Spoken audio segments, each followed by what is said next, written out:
رب العالمين والصلاة والسلام على سيد الأنبياء والمرسلين أما بعد فأعوذ بالله من الشيطان الرجيم بسم الله الرحمن الرحيم قال الله جل جلاله وعم نواله أفمن اتبع رضوان الله كمن باء بسخط من الله ومأواه جهنم وبئس المصير هم درجات عند الله والله بصير بما يعملون صدق الله العظيم إن الله وملائكته يصلون على النبي يا أيها الذين آمنوا صلوا عليه وسلموا تسليما اللهم صل على سيدنا ومولانا محمد وعلى آل سيدنا ومولانا محمد وبارك وسلم عليه تمام احباب کا پڑھیے الصلاۃ والسلام علیک یا سیدی یا رسول اللہ وعلى آلك وأصحابك يا سيدي يا حبيب الله الصلاة والسلام عليك يا سيدي يا نبي الله وعلى آلك وأصحابك يا سيدي يا نور الله الصلاة والسلام عليك يا سيدي يا شفيع المذنبين وعلى آلك وأصحابك يا سيدي يا رحمة للعالمين حمد و ثنا اور درود و سلام کے بعد مالک لم یزل نے ارشاد فرمایا أَفَمَنِ اتَّبَعَ رِضْوَانَ اللَّهِ کیا وہ جو اللہ کی رضا کے پیچھے پڑا رہا کَمَنْ بَاءَ بِسَخَطٍ مِّنَ اللَّهِ اس کی طرح ہے جو رب کی ناراضگی کا حقدار ہے ایک رب کا محبوب ہے ایک رب کو ناپسند ہے ایک رب کا محبوب ہے اور ایک اس کو مبغوض ہے ایک پر وہ رحمت فرما رہا ہے اور ایک جو اس کے عذاب کا حقدار ہے کیا یہ دونوں برابر ہیں کیا یہ دونوں برابر ہیں اور وہ جو رب کا ناپسندیدہ ہے وَمَأْوَاهُ جَهَنَّمُ ٹھکانہ اس کا جہنم ہے وَبِئْسَ الْمَصِيرُ بری جگہ ہے جانے کی ان لوگوں کا وہاں جہنم کی طرف کا جو سفر ہے یہ بھی برا ہے اور وہ سفر کیا ہے اس دنیا میں جو وہ کر رہے ہیں جس راہ پہ یہ چل رہے ہیں یہ راہ جہنم کو جا رہی ہے تو کیا یہ جہنم ان کی طرح ہے جو رب کی رضا کے پیچھے پڑے ہوئے ہیں رضا والے کون ہیں امام طبری اپنی سند کے ساتھ حضرت ابن عباس سے یہ روایت کرتے ہیں اگلی آیت کے تحت ان درجات عند اللہ، جو ان رب کی رضا چاہنے والوں کو انعام ملنے والا ہے، جس کا اعلان رب اگلی آیت میں فرما رہا ہے، اس کی شرح میں فرماتے ہیں بِأَعْمَالِهِمْ، کہ اپنے اعمال کے سبب، اپنے اعمال کے سبب نیک کام کر کے تنکا نیکی کا جوڑ کے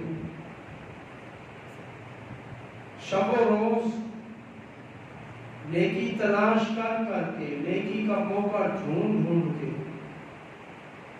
جو اس کھوج میں رہے، اس تلاش میں رہے کہ رب مل جائے، اس کی رضا مل جائے، وہ راضی ہو جائے،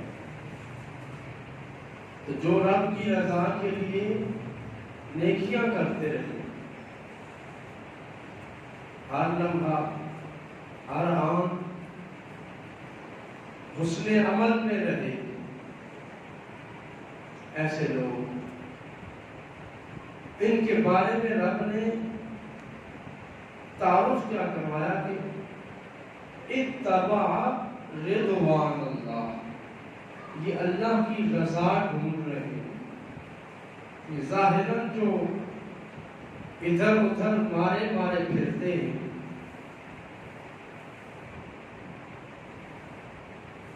بظاہر اپنا سکون جنہوں نے برباد کیا ہوا ہے،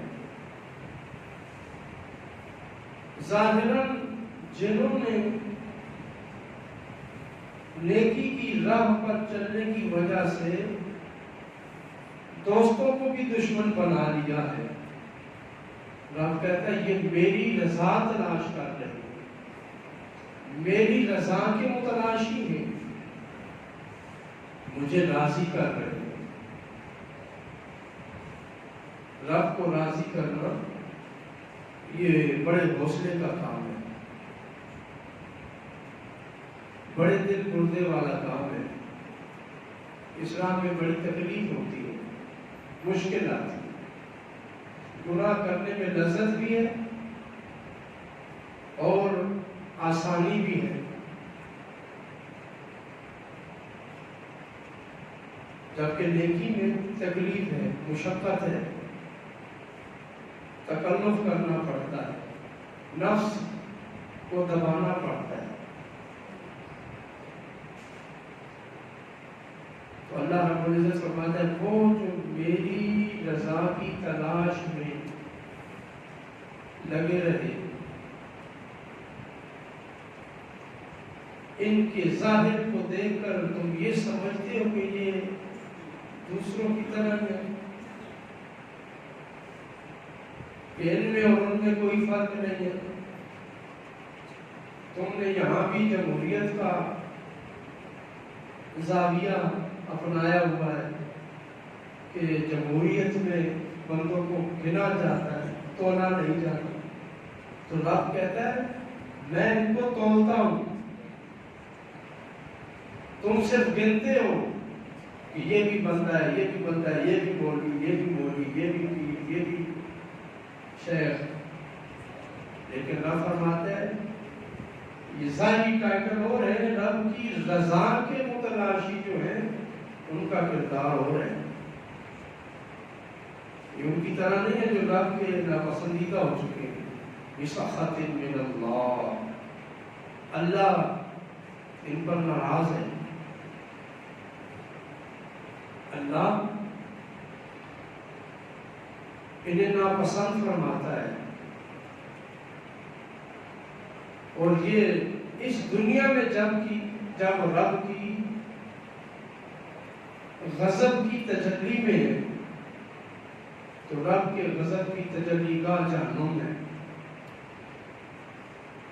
تو ان پر رب نے غضب کی تجلی فرما رکھی ہے، اور یہ جو ہے بظاہر کپڑے بھی میلے ہیں، لباس بھی پھٹا ہوا ہے، حالت بھی پتلی ہے، لیکن ڈھونڈ رب کی رضا رہے ہیں، یہ ان کی طرح نہیں ہے جو عالیشان لباس میں ملبوس ہے، جن کا لباس میلا بھی نہیں ہوتا، جن کے جوتے بھی چمک مار رہے ہیں۔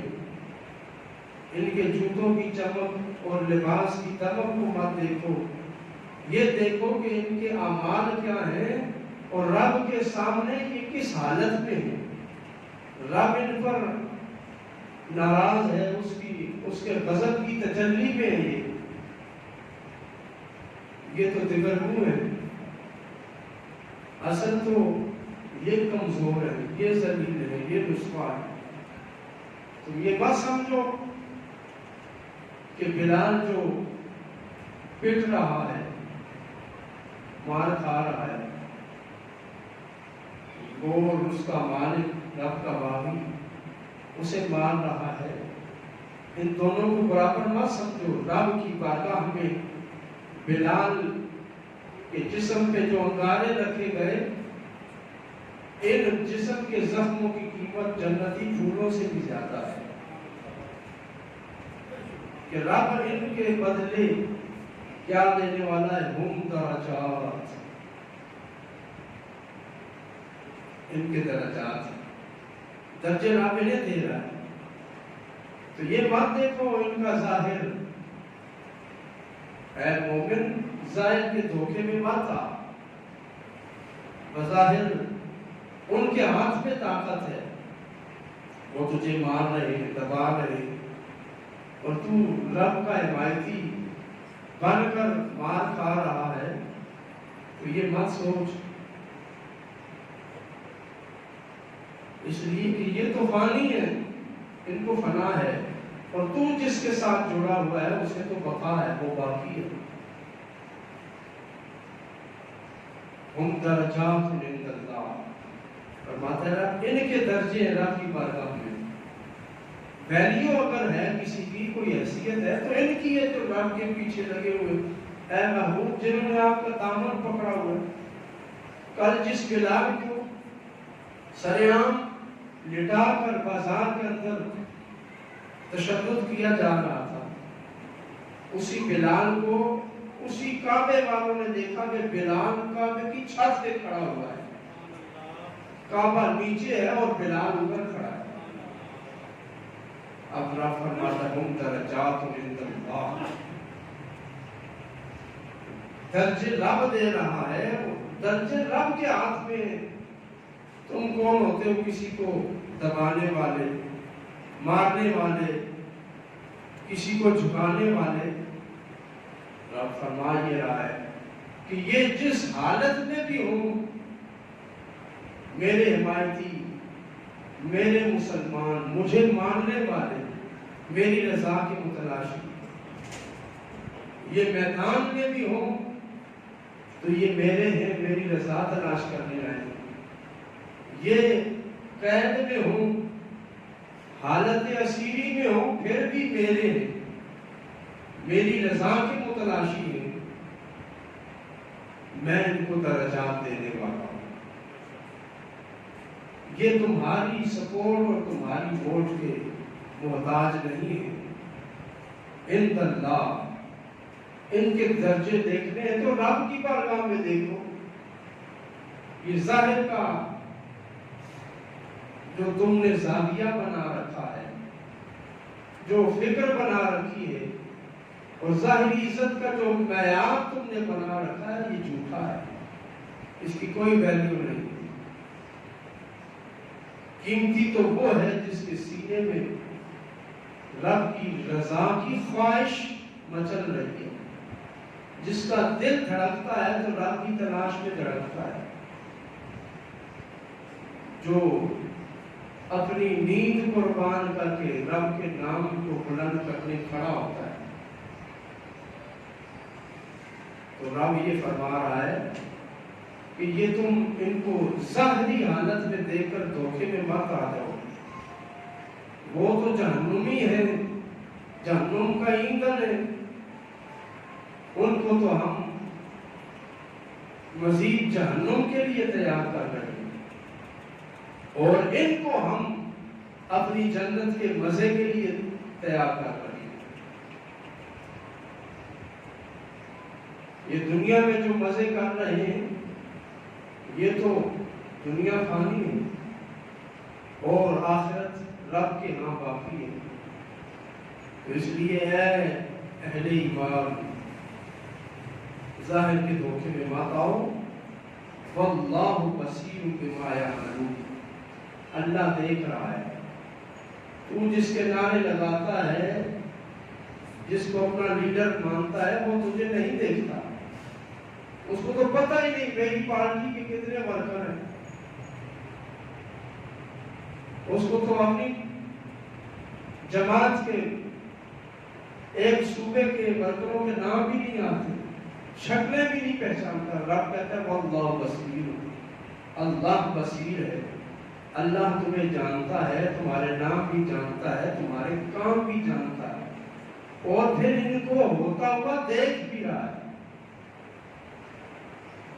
بما یعملون، جو کر رہے ہو رب دیکھ رہا ہے۔ یہ مت سمجھو کہ تم چکما دے کر اللہ والوں کو ہیر پھیر دکھا کر ادھر ادھر کر کے وقت گزار لو گے، ایسا نہیں ہوگا۔ رب دیکھ رہا ہے اور پھر وہ تمہیں اس جہنم کی راہ پر چلتا ہوا جب دیکھ رہا ہے تو تمہیں انجام تک بھی پہنچائے گا اور پھر لوگوں کو بھی دکھائے گا۔ اس لیے اللہ رب العزت نے غزوہ احد کے بعد اہل ایمان کی مزید تسلی کے لیے یہ فرما دیا کہ رب تمہیں دیکھ رہا ہے، رب کی نظر تم پہ ہے، تمہارے اعمال پہ ہے۔ یہ نہیں کہ تم جو کر رہے ہو اس کا رب کو پتہ نہیں ہے، وہ دیکھ رہا ہے۔ اور یہ عقیدہ اور نظریہ رکھو کہ میرے اعمال رب دیکھے، دنیا کو دکھانے کے لیے نہ کرو۔ جب رب دیکھ رہا ہے تو رب سے ہی تلاش کرو اس کی رضا، اور پھر وہی تمہیں درجات دے گا۔ لقد من اللہ علی المؤمنین اذ بعث فیہم رسولا من انفسہم یتلو علیہم آیاتہ۔ اب یہاں غزوہ احد کے بعد منافقین نے باتیں سنائی کہ 70 مارے گئے، ان کے ساتھ یہ ہو گیا وہ ہو گیا۔ ان کی باتیں اب صحابہ کے کان میں پڑی تو اب رب جو ہے وہ اپنے محبوب کے غلاموں کو ان کی شان سنا رہا ہے۔ وہ ان کے خلاف پروپیگنڈا کر رہے تھے، ان کی خامیاں بیان کر رہے تھے اپنے ذوق کے مطابق، جب کہ رب اب اپنے محبوب کے غلاموں کو ان کی خوبیاں یاد دلا رہا ہے اور فرما رہا ہے دیکھو تو صحیح نا، ہم نے تم پہ کتنا احسان کیا کہ اپنا محبوب تمہیں عطا کرو۔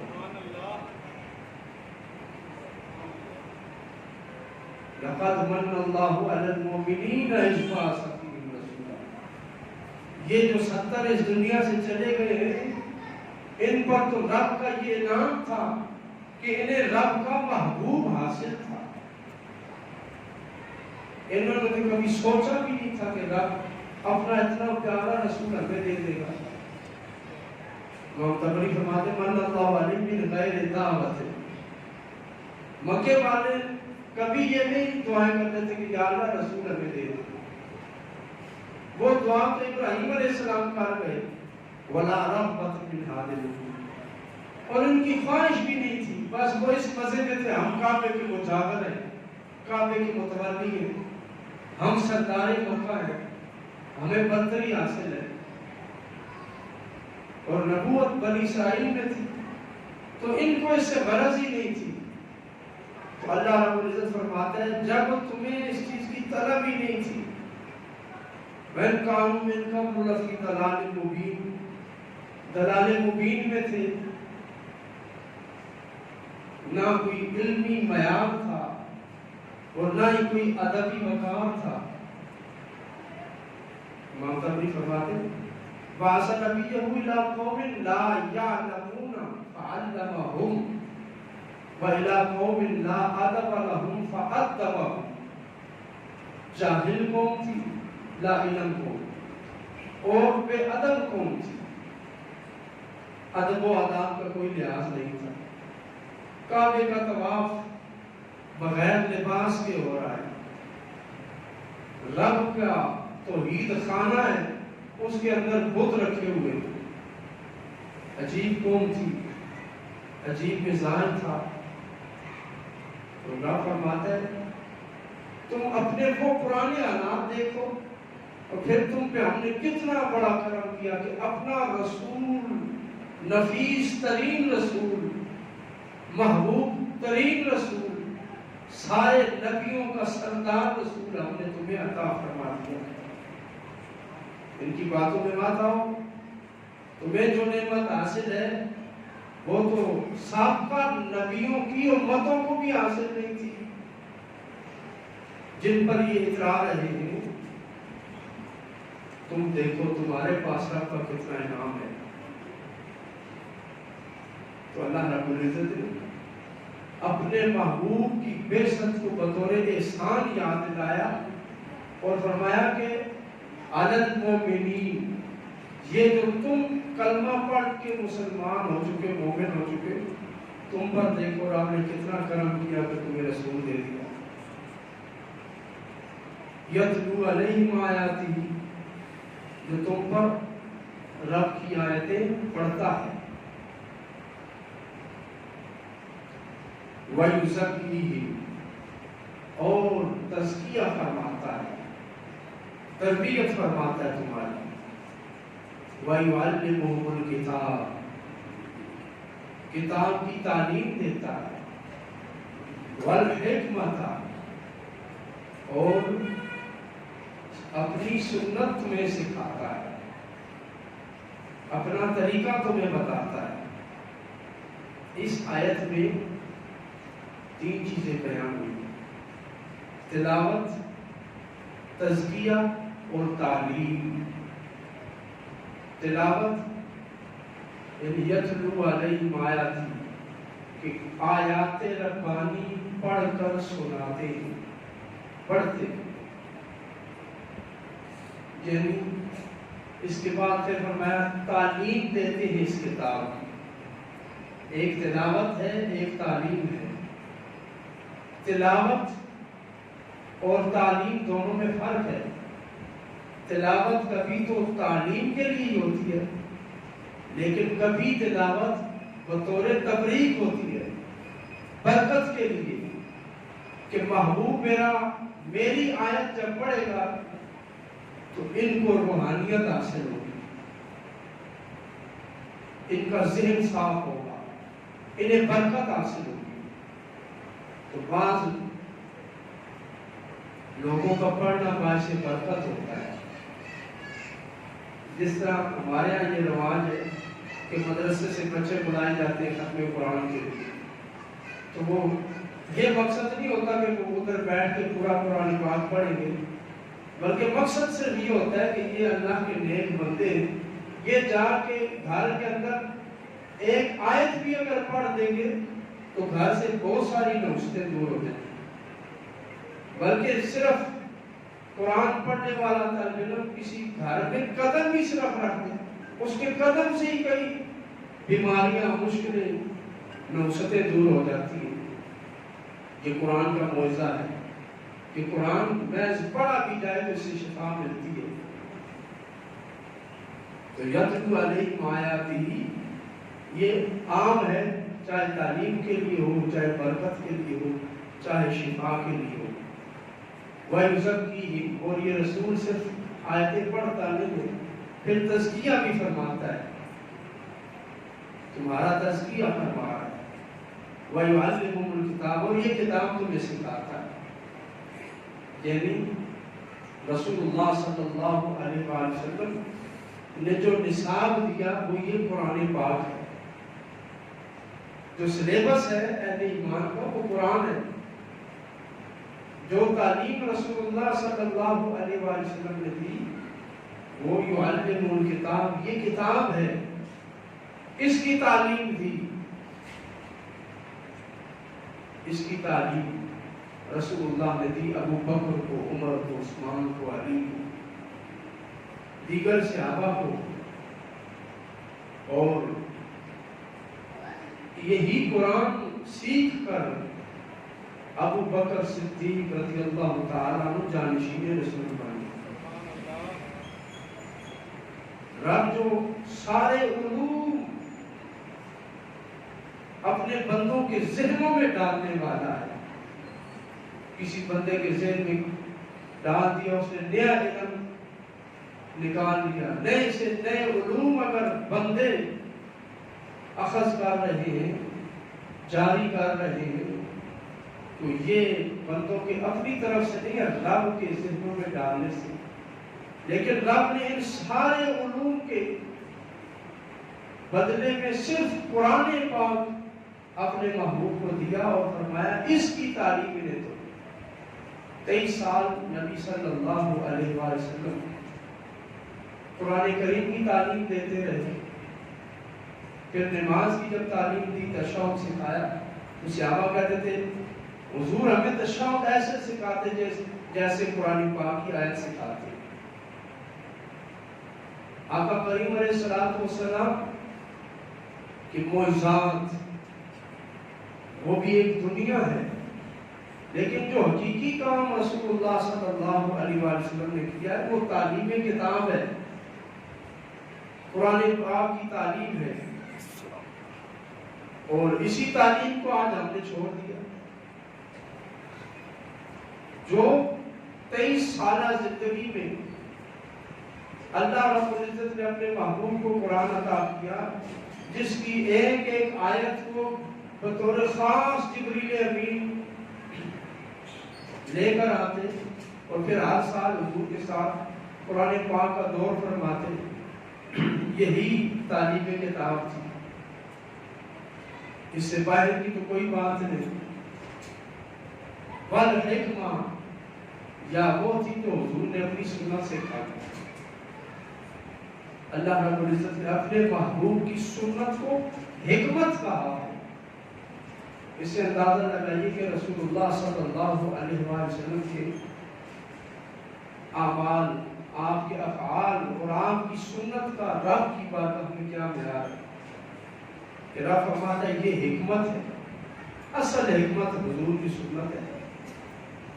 تو آقا کریم علیہ الصلوۃ والسلام اہل عرب میں آئے، رب کہتا ہے کہ میں نے تم میں یہ رسول بھیجا، تم پر بڑا کرم کیا، یہ رسول آیتیں پڑھتا ہے، تزکیہ کرتا ہے اور کتاب سکھاتا ہے اور حکمت سکھاتا ہے۔ یہ کتاب الہی کی تعلیم، آیات ربانی کی تعلیم اللہ رب العزت نے اپنے محبوب کے ذریعے اس قوم کو دی جو قوم لکھنا پڑھنا جانتی نہیں تھی، سوائے چند لوگوں کے، چند افراد تھے جو لکھنا جانتے تھے۔ اہل عرب میں چند افراد تھے، اور جتنے بھی مکہ کے لکھاری تھے، مکہ کے اندر جتنے بھی لکھنا جانتے تھے، ان سب کو حضرت امیر معاویہ رضی اللہ تعالیٰ عنہ کے دادا نے لکھنا سکھایا تھا، ان کے شاگرد تھے۔ کتابت صرف اس ایک گھر سے چلی، باقیوں کو نہ لکھنے سے غرض نہ پڑھنے سے غرض۔ تو اللہ رب العزت نے ان پہ رسول بھیجا، اور پھر انہوں نے اس کتاب کو یاد بھی کیا، حفظ بھی کیا، لکھا بھی، پھر اس کو آگے دنیا تک پہنچایا۔ یہ بھی اللہ کی قدرت کا ایک معجزہ ہے کہ ایسی قوم کہ جس قوم میں نہ اسکول کا تصور، نہ مدرسے کا تصور، نہ پڑھنے کا تصور، بس بچہ پیدا ہوا، لاٹھی ہاتھ میں پکڑی، اونٹ لیے اور چرانے نکل گیا، بس یہی کام تھا، یا تجارت میں لگ گیا۔ ہمارے ہاں تو بچے کو کم از کم 20-25 سال تک پڑھایا جاتا ہے. اس قوم میں یہ شعور تک نہیں تھا، نہ دینی تعلیم نہ ہی دنیاوی تعلیم. تو اللہ رب العزت فرماتا ہے تم ان منافقوں کی باتوں میں مت آؤ، تم اپنا ماضی دیکھو کیا تھا اور ہم نے تمہیں اپنا رسول دے کر تمہیں کیا بنا دیا ہے، تم کیا سے کیا ہو گئے. اب یہ جو منافق ہیں تم سے حسد کرتے ہیں، جلتے ہیں، انہیں جلنے دو. اب لما اصابتکم مصیبت قد اصبتم مثلیہا. پھر اللہ رب العزت اپنے محبوب کے غلاموں کو ایک اور بات بتا رہا ہے کہ آج تمہارے 70 بندے مارے گئے غزوہ احد میں، شہید ہو گئے، اور منافق تمہیں یہ باتیں سنا رہے ہیں. اس سے پہلے جو بدر میں تم نے مشرکوں کے چھکے چھڑائے ہیں وہ بھی تو یاد کرو، وہ بھی تو تاریخ کا ایک حصہ ہے کہ تم نے ان کے ساتھ کون سا اچھا سلوک کیا تھا. جب وہ تمہاری تلوار کے رگڑے میں آئے تھے تو انہیں تم سے زیادہ زخم ملے، تمہارے ہاتھوں ان کے بڑے بڑے سردار مارے گئے، تو تم کسی سے کم نہیں ہو. اگر یہ وقتی آزمائش تم پر آئی گئی ہے تو یہ اس بات کی دلیل نہیں کہ تم اب ہمیشہ کے لیے تباہ ہو گئے. پہلے تم نے بھی تو ان کے مارے ہیں. قل تمنا ھذا، اور پھر اب تم کہہ رہے ہو یہ کہاں سے ہو گیا.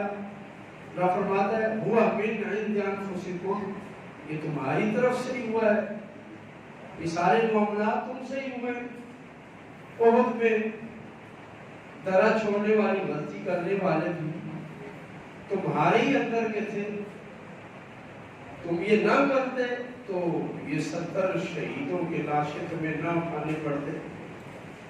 غلطی تم نے خود کی ہے، رب نے تمہیں معاف فرما دیا ہے. ان اللہ علی کل شیء قدیر. اور یہ ذہن میں بٹھا لو کہ منافقوں کے پاس تو کچھ بھی نہیں ہے، تمہارے پاس وہ خدا ہے جو ہر چیز پر قادر ہے، جو چاہتا ہے وہ کرنے پر قادر ہے. اللہ کی قدرت سے باہر کچھ بھی نہیں. وما اصابکم یوم التقى الجمعان فبإذن اللہ. لڑائی والے دن جو کچھ تمہیں مصیبت آئی تو یہ اللہ کے اذن سے تھی. وَلِيَعْلَمَ الْمُؤْمِنِينَ، اور یہ اس لیے تھی کہ رب مومنوں کو ظاہر کر دے. وَلِيَعْلَمَ الَّذِينَ نَافَقُوا، اور انہیں بھی ظاہر کر دے جو منافقت کرتے رہے ہیں. وَقِيلَ لَهُمْ تعالوا قاتلوا فی سبیل اللہ او ادفعوا. اور جب ان منافقوں سے کہا گیا آؤ لڑو، جنگ کرو، او ادفعوا، آؤ ہمارے ساتھ ہمارا دفاع کرو. قالوا، تو جواباً انہوں نے کہا لو نعلم قتالا لاتبعناکم، ہمیں تو لڑنا آتا ہی نہیں، ہم تو کبھی لڑے ہی نہیں ہیں بھائی. یہ منافقین کہہ رہے ہیں اہل ایمان کو بدر میں اور اس کے علاوہ اوس و خزرج کی لڑائیوں میں یہ قبیلے شامل ہوتے تھے. تو اب جب دین کی باری آئی، رسول اللہ صلی اللہ علیہ وآلہ وسلم کے ساتھ کھڑے ہونے کی باری آئی، تو کہنے لگے لو نعلم قتالا لاتبعناکم، اگر ہمیں لڑنا آتا تو ہم بھی تمہارے ساتھ چلے جاتے. رب فرماتا ہم للکفر یومئذ اقرب من حسن الایمان. اس دن جب انہوں نے یہ بات کہی تو ایمان سے دور ہو گئے، کفر کو انہوں نے سینے سے لگا لیا، کفر کے قریب ہو گئے. یقولون بافواہہم، منہ سے یہ باتیں کرتے ہیں، ما لیس فی قلوبہم، ان کے دلوں میں یہ نہیں ہے کہ یہ لڑنا نہیں جانتے، جانتے ہیں لیکن تمہارے ساتھ کھڑے ہو کر لڑنا نہیں چاہتے کہ اس میں تمہاری عزت ہوگی، دین کا نام بلند ہوگا، یہ دین کو اوپر لانا ہی نہیں چاہتے. واللہ عالم بما یکتمون، اللہ جانتا ہے جو یہ چھپاتے ہیں. یعنی یہ منافقت ہے. اتنی بڑی فوج بھی ہو پاس، دنیا کی سب سے افضل ترین فوج ہے جی، ہاں جی، میزائل بھی ہے جی، شاہین بھی ہے، غوری بھی ہے، ہم اتنے سیکنڈ میں انڈیا کو بھی تباہ کر سکتے ہیں. جب لڑنے کا موقع آیا جی نہیں جی حالات ہمارے لیے، تو آپ کہتا ہے یہ منافقت رسول اللہ صلی اللہ علیہ وسلم کے دور میں بھی ہوئی اور دنیا نے دیکھی، اور رب نے اس لیے اس کا اظہار کیا اس کے عزت سے کہ دنیا کو پتہ چلے کہ منافق ہوتا کون ہے اور منافقت کی علامتیں کیا ہیں. منافقوں مسیح میں نہیں ہوتے، منافق ایسے ہی ہوتے ہیں جو ہیلے بہانے کر کے جہاد سے کتراتے ہیں، دور بھاگتے ہیں. اللہ رب العزت نے واضح طور پر فرما دیا ہم للکفر یومئذ اقرب منہم للایمان. اور یہ منافق تھے کون جو غزوہ احد کے موقع پر ظاہر ہوئے؟ پوری 5 نمازوں میں حضور کے پیچھے آگے کھڑے ہوتے تھے، رسول اللہ صلی اللہ علیہ وسلم کے پیچھے نماز پڑھتے اور پھر منافقت بھی کرتے. آقا کریم علیہ السلام کی مجلس میں آتے، زیارت کرتے، ہر وقت حاضر رہتے. تو اللہ رب العزت نے غزوہ احد کا میدان لگایا اور پھر ماحول بنایا کہ ان منافقوں کو اب اشغال کیا جائے. تو منافقوں نے حضور کی مجلس بھی اختیار کی، نماز سے بھی منہ نہیں موڑا، صبح بھی آئے، شام بھی آئے، دن کو بھی آئے، رات کو بھی آئے. مال غنیمت آیا تو اس میں بھی شامل ہو گئے، خوشی کا موقع آیا، تجارت کا موقع آیا، اس میں بھی شامل ہو گئے. لیکن جب باری آئی جہاد کی تو پھر مومنوں سے وہ علیحدہ ہو گئے. اللہ رب العزت فرماتا ہے اس لیے دنیا کو ہم نے دکھایا کہ منافقوں کی علامتیں تم دیکھو اور پھر یہ ذہن میں بٹھاؤ کہ رسول اللہ کے پیچھے نماز پڑھنے والے، حضور کے پیچھے حضور کی امامت میں اقتداء میں رکوع کرنے والے، سجدے پہ حضور السلام علیکم ورحمۃ اللہ کہہ رہے ہیں اور یہ دائیں طرف بھی موجود ہیں، بائیں طرف کہہ رہے ہیں، بائیں طرف بھی موجود ہیں. تو حضور کے ساتھ نمازیں پڑھ کے بھی منافق کے منافق رہے. وجہ کیا تھی؟ جہاد فی سبیل اللہ، دین کے لیے کھڑا ہونا، اہل ایمان کی حفاظت کے لیے کھڑا ہونا. تو وہ اشکار ہو گئے. اسی طرح آج ہر کوئی کہتا ہے ہم عاشق رسول ہیں، ہم ختم نبوت کا کام کرتے ہیں، ہم ناموس رسالت کے لیے عالمی عدالت میں جائیں گے. لیکن جب گستاخی اور توہین ہوتی ہے وہ نہیں جی ہمیں نکال نہیں سکتے، ہم سے یہ سفیر نکالنے والا معاملہ نہیں ہوتا. تو پھر قرآن ان کے بارے میں یہی کہتا ہے ہم للکفر اقرب منہم للایمان، ایمان سے یہ دور، کفر کے یہ قریب ہے. مالک کائنات ہمیں سمجھنے کی توفیق عطا فرمائے.